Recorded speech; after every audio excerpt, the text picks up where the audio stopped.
Welcome to Inside Politics. I'm Chris Varcoe with the Calgary Herald, joined by Don Braid. Don, it has been a very up and down week in Alberta politics, particularly for the NDP government.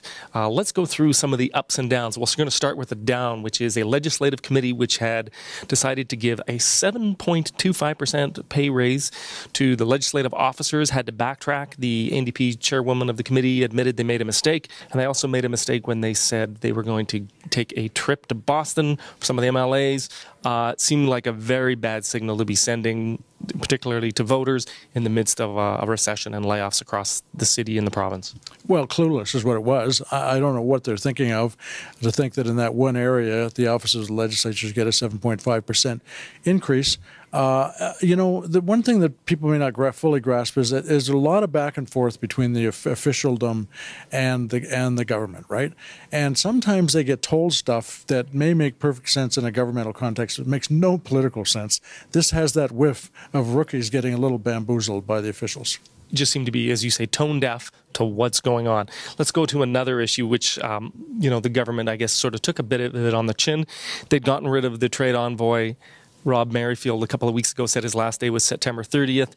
He left on September 30th with a blast saying that the government of Alberta was sending the wrong signals on things like the Keystone Pipeline when they should have been down in the U.S. lobbying for them. They were being very ambivalent at best, perhaps negligent at worst. What did you make of Mr. Merrifield? It was remarkable. I don't recall anything like it, a person leaving government and then sounding off. I thought it was damaging to the government. I'm not so sure it wasn't even more damaging to Mr. Merrifield. He made those comments while the Premier was down in Eastern Canada and the United States on a trip. She had to deal with her own sort of controversy when she was in Montreal. She was asked about the federal NDP's plans for a cap and trade. She said she doesn't like a cap and trade necessarily for Alberta. She doesn't want to see wealth transferred out of Alberta to other parts of the country. Yet the very next day she had clarified on Facebook that she actually doesn't disagree with and doesn't dispute Mr. Mulcair's plan because there's some provincial exclusions provided within it.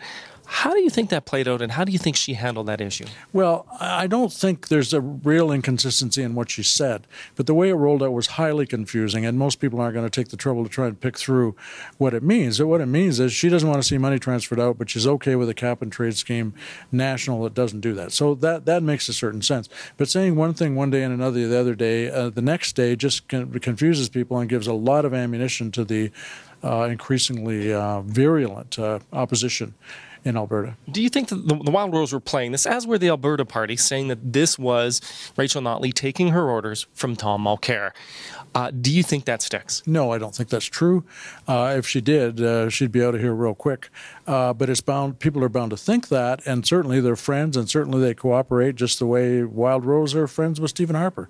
But she's vulnerable to that charge. The final up and down issue, at least in my mind, was the government's announcement on the Kananaskis golf course. This is a provincially owned golf course which has been leased to companies for more than a couple of decades with some connections to the old PC government. It was washed out in 2013 floods. It hasn't been reopened. It's going to require, I think, an excess of about $9 million of repairs.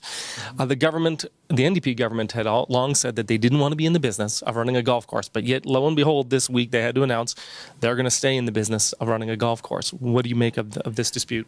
I remember when they writing the columns when they were first bringing sand in from the States, white sand from the States, to beautify this golf course, and how controversial it's always been. And, I think the PCs deserve a tad of credit here, because in 2014 they renegotiated this deal and actually made it a lot better for the public than it was, because it was a straight sweetheart deal. But they negotiated the bad deal in the first place. They did, okay, but, just for one moment we can pause to give a bit of credit to the PCs. That's absolutely true. But on balance, I'm not sure what the government could have done. They could have, as Shannon Phillips said, they could have been emotionally satisfied to just can it and kick them out, kick the bums out. But she said it would cost the public a lot of money, $16 million, maybe as much as $30 million, so that simply couldn't happen. So they're in the golf course business. She doesn't play golf, by the way. I asked her that. She said, never played a day of golf in my life.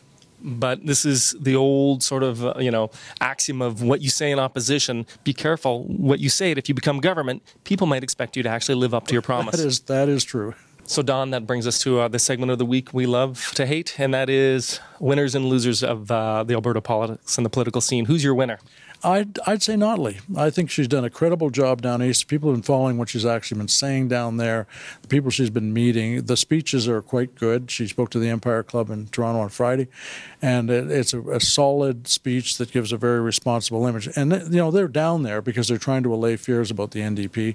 And from what I hear, and certainly looking at what she's saying, she's done a fairly credible job. I asked her if she felt that the NDP, the opposition rather, is trying to sabotage her, and she wouldn't bite on that, but sometimes it seems that way. Well, I'm going to go in the opposite direction. I'm going to name as my winner of the week Nathan Cooper, who's the Wild Rose House leader. He's been very effective in the past week, as well as several of the other Wild Rose members, in painting this Premier's trip as a bit of a disaster. I think he talked about Premier Notley sending out mixed signals on energy development and, frankly, on other sort of energy pipeline issues. I think he's been effective in sort of making it look like this trip has not gone very well and the government doesn't know what it's doing. So he's my winner of the week. Who's your loser? I'd have to say, on balance, Rob Merrifield, who sounded off in his final day of employment with the government as the trade envoy to Washington. It was remarkable what he said. He just totally took on Notley over her feelings about the Keystone Pipeline, right.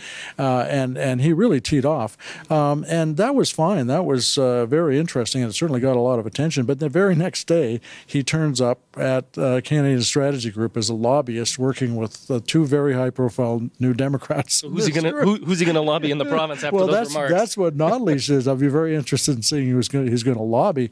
He's pretty well stuck with the Harperites as a client, but I thought that kind of flopped on him. Okay, well, my loser of the week is Denise Willard. She's a rookie MLA. She's also the head of the committee which gave and approved the 7% pay raises a couple of weeks ago to the legislature independent officers, and she's the one who had to lead the charge to revoke it and then admit they made a mistake. As I say, it seemed like they were tone deaf, and she had to backtrack, so she gets the mantle of loser of the week. I agree with that one, too. Thanks, Don.